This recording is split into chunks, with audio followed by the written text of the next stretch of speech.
Ko tahi wiki e toi ana ki ngā marae katoa o te motu kia whakatakoto tono rātou i te pūtea whakapai marae a te tari tai whenua. Hei tā te toi hau o te uepu tī tari pūtea a Hare Williams me kakama ngā marae ki te tuku mai i wā rātou tono kei takaroa ka takahe.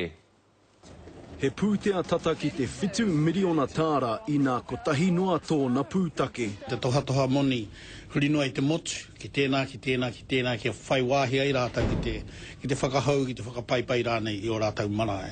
Ko Hare Williams te hea mana tītari i te pūtea nā te minita Māori o mua i whakatīnana. Nā kui whai atu i muri a Korowetere, te rā tangata rongonui, nāna rā i whakatinana te kaupapa, tēnei āhuatanga i te wai ai e tuana he minita i raro i ngā āhuatanga te kāwanatanga.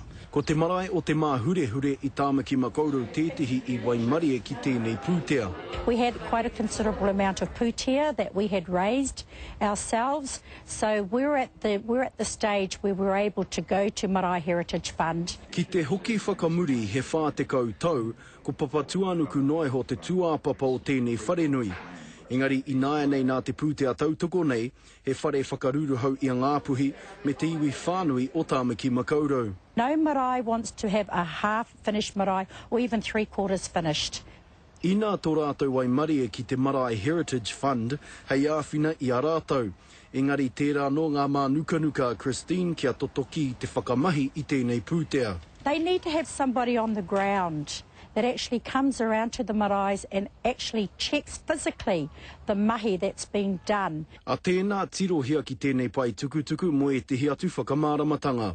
Koina tētahi o ngā taumahatanga, no reira e te iwi, kia kaha koutou ki te tuku mai ngā tono, i ngā pūtea, ki konei ki tēnei rōpū.